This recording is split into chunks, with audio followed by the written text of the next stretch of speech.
Live लगातार में आपका हार्दिक स्वागत है और मैं हूं बोकारो की जांच से दिनेश कुमार पांडे।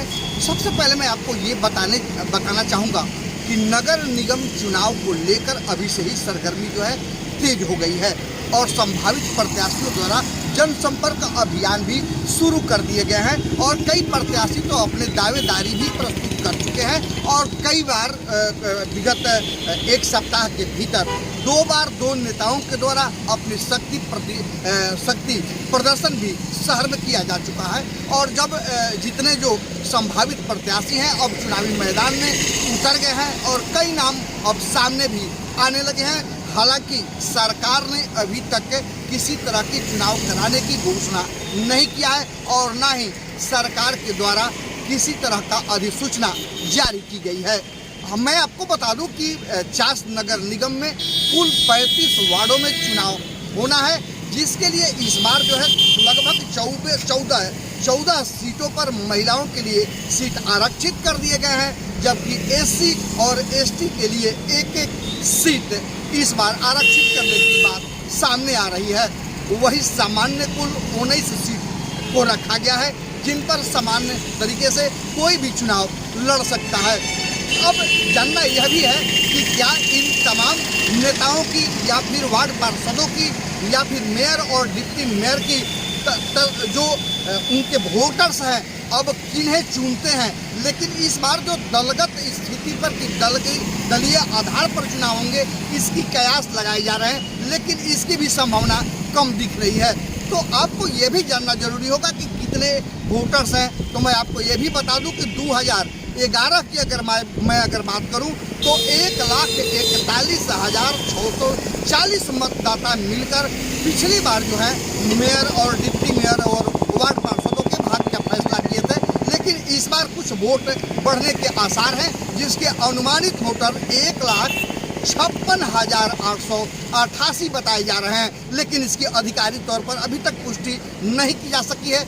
लेकिन अब मैं अगर बात करूं तो जिस तरीके से जो मेयर और डिप्टी मेयर के प्रत्याशी जो हैं उनके नाम अब खुलकर सामने आ रहे हैं और कई लोग जो महिला सीट होने के बाद जो लोग पहले से इस सीट पर काबिज थे, जो मेयर थे, जो डिप्टी मेयर थे, इन तमाम लोगों की अटकलें जो है अब जो है इस पर विराम लग गए हैं और इन सीटों को जो है खासतौर पर मैं मेयर की अगर सीट की बात करूं तो मेयर की चुनाव की अगर मैं बात करूं तो मेयर के सीट जो है इस बार महिला कर दिए गए हैं, जिसके बाद भोलू पासवान अपनी माता को चुनाव मैदान में खुद आने के लिए तैयार हैं। तो दूसरी तरफ यह भी कहा जा सकता है कि समाज सेवी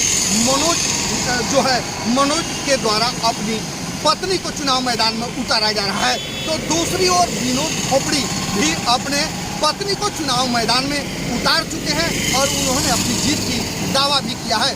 लेकिन अब सवाल यह है कि आज तक मुझे हारने वाले कैंडिडेट से मेरी मुलाकात तो नहीं हुई और शायद आपको भी नहीं हुआ होगा।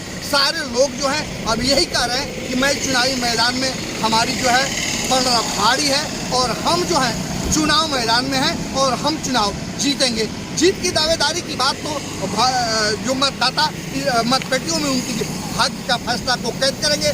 लेकिन अभी सवाल यह है कि क्या सरकार इस पर किसी तरह की अधिसूचना जारी की, तो यह भी स्पष्ट है कि अब तक सरकार के द्वारा किसी तरह की अधिसूचना जारी नहीं की गई है। लेकिन चौक चौराहा पर जो है चुनावी जो सरगर्मियाँ जो है तेज हो गई है और इसी कारण कई मैदान में कई प्रत्याशी कूद चुके हैं और उनका जनसंपर्क अभियान भी शुरू हो गया है।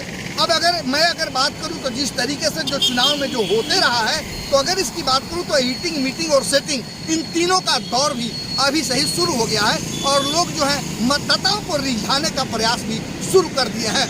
लेकिन मतदाता भी जो है जिस तरीके से कुछ उनके जो खास जो क्लोज में हैं उनके साथ घूम रहे हैं, लेकिन तमाम जो मतदाता हैं अभी अपना खाता नहीं खोल रहे हैं, जिसके कारण सबकी बेचैनी भी बढ़ी हुई है। लेकिन अब सवाल यह है कि जिस तरीके से चुनावी मैदान में चुनावी समर में जो प्रत्याशी जो कूदने की जो अपनी होड़ में आगे चल रहे हैं, उन नामों में 2-3 नाम आगे चल रहे हैं। लेकिन ये कहना गलत होगा, क्योंकि मतदाताओं की खामोशी जो है वह किसी न किसी प्रत्याशियों को आहत कर सकती है। ऐसे में ये कहा जा सकता है कि चुनावी सरगर्मी भले ही तेज हो गई है, लेकिन मतदाता किस करवट लेंगे और किधर वोट करेंगे यह कहना मुश्किल है। लाइव लगातार बोकारो से दिनेश कुमार पांडे। न्यूज अपडेट के लिए आप हमारे चैनल को सब्सक्राइब करें। आप हमें फेसबुक और इंस्टाग्राम पर भी फॉलो कर सकते हैं। बने रहे लगातार.in के साथ।